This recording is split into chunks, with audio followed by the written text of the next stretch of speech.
Aiwa silks, Kasaragod, Kanhangad, Mangalore. Lok Sabha തെരഞ്ഞെടുപ്പ് പുരോഗമിക്കവേ ബിജെപിയും കോൺഗ്രസും ഏറ്റവും ഒടുവിൽ ഏറ്റുമുട്ടുന്നത് സർജിക്കൽ സ്ട്രൈക്കിന്റെ പേരിലാണ്.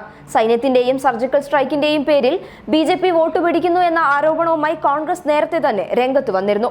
അതിനിടെ UPA ഭരണകാലത്തും സർജിക്കൽ സ്ട്രൈക്കുകൾ നടത്തിയിട്ടുണ്ട് എന്ന അവകാശവാദത്തെ UPA ഭരണകാലത്ത് നടത്തിയ സർജിക്കൽ സ്ട്രൈക്കുകൾ വീഡിയോ ഗെയിമിലായിരിക്കുമെന്ന പരിഹാസവുമായി പ്രധാനമന്ത്രി നരേന്ദ്രമോദി തന്നെ രംഗത്ത് വന്നു. ഇതിനുള്ള മറുപടിയായി നരേന്ദ്രമോദിയുടെ സ്വകാര്യ സ്വത്തല്ല ഇന്ത്യൻ സൈന്യമെന്ന് തുറന്നടിച്ചിരിക്കുകയാണ് രാഹുൽ ഗാന്ധി.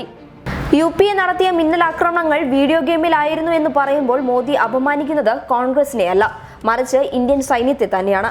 സൈന്യത്തിന് കാലങ്ങളായി മികച്ച ട്രാക്ക് റെക്കോർഡാണുള്ളത്. അതിൽ മോദിക്ക് എന്ത് കാര്യമെന്നും രാഹുൽ ഗാന്ധി ചോദിച്ചു.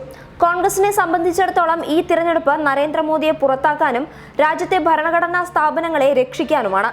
തിരഞ്ഞെടുപ്പ് അടുക്കുമ്പോൾ മനസ്സിലാകുന്നത് ഇത്തവണ നരേന്ദ്രമോദി അധികാരത്തിൽ നിന്ന് പുറത്തു പോകുമെന്നാണെന്നും രാഹുൽ ഗാന്ധി പറഞ്ഞു.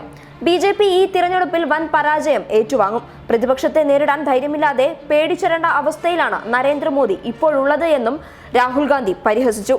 രാജ്യത്തെ ഏറ്റവും പ്രധാനപ്പെട്ട വിഷയമായ തൊഴിലില്ലായ്മയെക്കുറിച്ച് മോദി ഒന്നും പറയുന്നില്ല. പ്രധാനമന്ത്രിക്ക് രാജ്യത്തെക്കുറിച്ച് പദ്ധതികളൊന്നും ഇല്ലെന്ന് രാഹുൽ ഗാന്ധി കുറ്റപ്പെടുത്തി.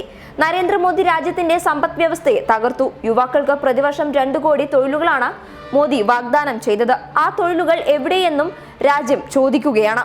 തൊഴിലുകളെക്കുറിച്ചോ രാജ്യത്തെ കർഷകരെക്കുറിച്ചോ പ്രധാനമന്ത്രി ഒരക്ഷരം പോലും മിണ്ടുന്നില്ല. ആ വിഷയങ്ങളിൽ ഒന്നും പറയാനില്ലാത്തത് കൊണ്ടാണ് പ്രധാനമന്ത്രിയുടെ ഈ മൗനമെന്നും രാഹുൽ ഗാന്ധി പറഞ്ഞു. തൊഴിലും അഴിമതിയും സംബന്ധിച്ച സംവാദത്തിനും രാഹുൽ ഗാന്ധി നരേന്ദ്രമോദിയെ വെല്ലുവിളിച്ചു. News desk public Kerala.